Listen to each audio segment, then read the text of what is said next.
Assalamualaikum warahmatullahi wabarakatuh. Rahayu Sugeng Dumadi. Kembali lagi di channel Babat Nusantara. Pada kesempatan kali ini akan menceritakan sejarah pemberontakan Ronggolawe di Kerajaan Majapahit. Dalam riwayat sejarah Kerajaan Majapahit, pernah terjadi sejumlah perlawanan atau pemberontakan dari unsur internal istana sendiri. Salah satu yang paling terkenal adalah pemberontakan Ronggolawe. Ronggolawe merupakan salah satu pengikut setia Raden Wijaya yang turut merintis pendirian Kerajaan Majapahit pada 1293 Masehi. Selain beberapa tokoh penting lainnya seperti Arya Wiraraja, Nambi, Kebo Mahisa, Anabrang, juga Lembu Sora. Perlawanan Ronggolawe yang merupakan pemberontakan pertama di Kerajaan Majapahit diperkirakan terjadi pada 1295 atau ketika Raden Wijaya alias Kertasaja Jayawardhana 1293 sampai 1309 masih bertakhta sebagai Raja Majapahit. Ada kemungkinan pula peristiwa tersebut terjadi saat Raden Wijaya menetapkan anaknya Kologemit menjadi putra mahkota.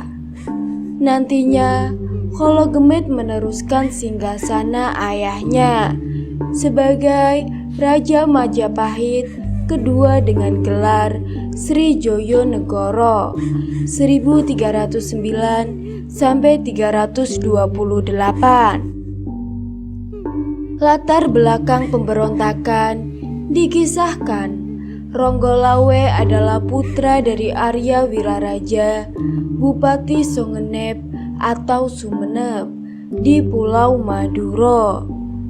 Ronggolawe dan ayahnya datang membantu Raden Wijaya yang sedang membuka hutan di dekat Sungai Brantas pada 1292. Hutan inilah yang nantinya menjadi lokasi berdirinya Kerajaan Majapahit.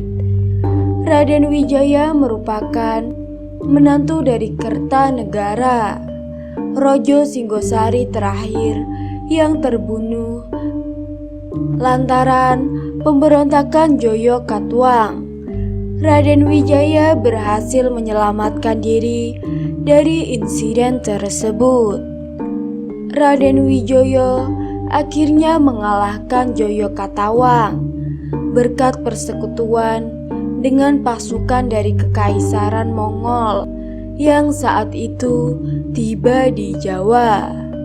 Kaisar Mongol Kubilai Han mengirim pasukan ke Jawa untuk menyerang Singgasari yang ternyata telah dikuasai oleh Joyo Katwang. Setelah mengalahkan Joyo Katwang, Raden Wijaya menyerahkan balik. Raden Wijaya menyerang balik pasukan Mongol dan menghancurkan mereka. Usai itu, ia mendeklarasikan pendiriannya Kerajaan Majapahit pada 1293. Raden Wijaya menjadi raja pertamanya dengan gelar Kertarajasa Jayawardhana. Dalam penelitian Tikadia Wulan Yulianti bertajuk Kidung Ronggolawe Pemberontakan Kekuasaan Kidung Ronggolawe 2017. Disebutkan bahwa andil Ronggolawe, Lembu Sora, dan Arya Wiraraja sangat besar dalam rangkaian perjuangan itu. Oleh Raden Wijaya, Ronggolawe kemudian ditunjukkan sebagai Adipati Tuban yang merupakan salah satu wilayah taklukan Majapahit. Namun, Ronggolawe tidak puas karena merasa ia seharusnya mendapatkan posisi yang lebih tinggi. Ronggolawe semakin kesal setelah Nambi diangkat sebagai Rakrian Pati, jabatan paling tinggi dalam struktur pemerintahan kerajaan di bawah raja.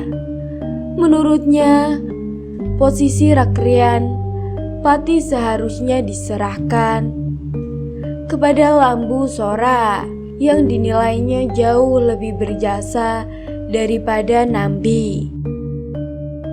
Lembu Sora yang merupakan paman Ronggolawe ternyata tidak sepakat demi mematuhi perintah raja. Lembu Sora kemudian menasehati Ronggolawe agar memohon maaf kepada raja. Namun, Ronggolawe enggan dan memilih pulang ke Tuban.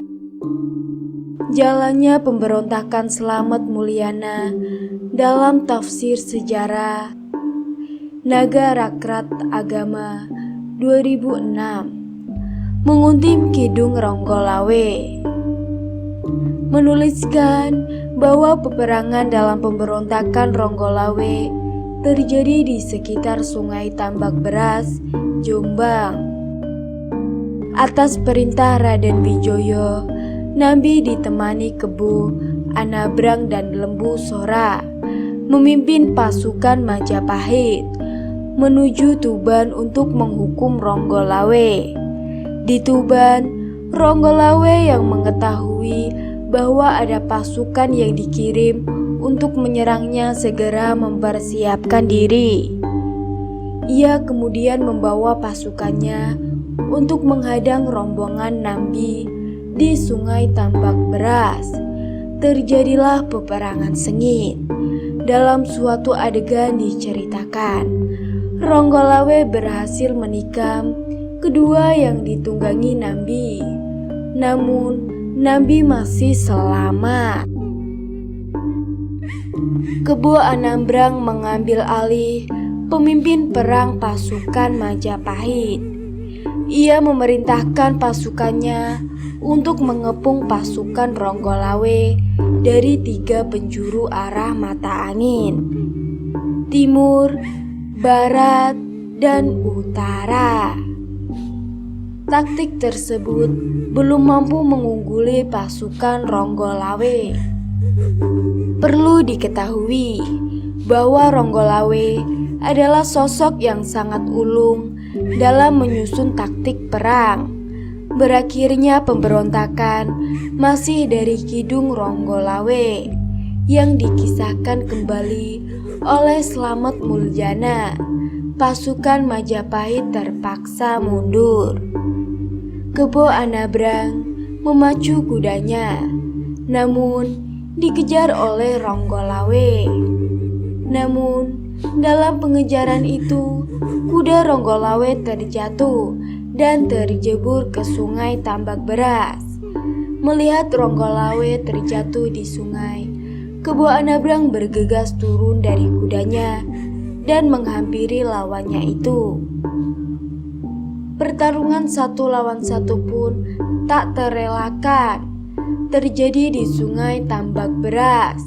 Dalam suatu kesempatan, Kebo Anambrang yang lebih piawai bertarung di derasnya arus sungai mampu mencekik leher Ronggolawe. Ronggolawe sekarat dan akhirnya mengembuskan nafas terakhirnya.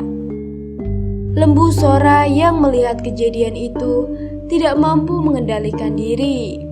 Lembu Sora memang berada di kubu Majapahit, tetapi Ronggolawe adalah keponakan tercintanya. Maka Lembu Sora menikam Kebo Anambrang sampai mati. Kebo Anambrang dan Ronggolawe sama-sama tewas di Sungai Tambak Beras yang banjir darah akibat duel dua kesatria tersebut. Keduanya adalah sosok yang pernah amat berjasa untuk Majapahit. Upacara kematian Ronggolawe dan Kebo Anambrang pun dilaksanakan sebagaimana mestinya sebagai penghormatan terakhir bagi mereka. Jenazah Adipati Ronggolawe dan Kebo Anambrang disucikan, dibakar, kemudian abunya dibuang ke laut. Afidun Khairul Anwal dalam artikel berjudul Rehabilitas untuk Ranggalawe, Sang Adipati Tuban 2020 yang dimuat di laman Institute for Javanese Islam Research menuliskan, Ronggolawe tetap dianggap menjadi pahlawan bagi Majapahit. Raden Wijaya juga mengampuni semua anggota pasukan Ronggolawe dari Tuban yang terlibat pertempuran tersebut. Bahkan, keturunan Ronggolawe masih diberi wewenang untuk memimpin Tuban. Masyarakat Tuban menganggap Ronggolawe bukanlah seorang pemberontak, melainkan sebagai pahlawan. Pengangkatan Ronggolawe sebagai Adipati Tuban pada 12 November 1293 hingga kini diperingati sebagai Hari Jadi Kota Tuban.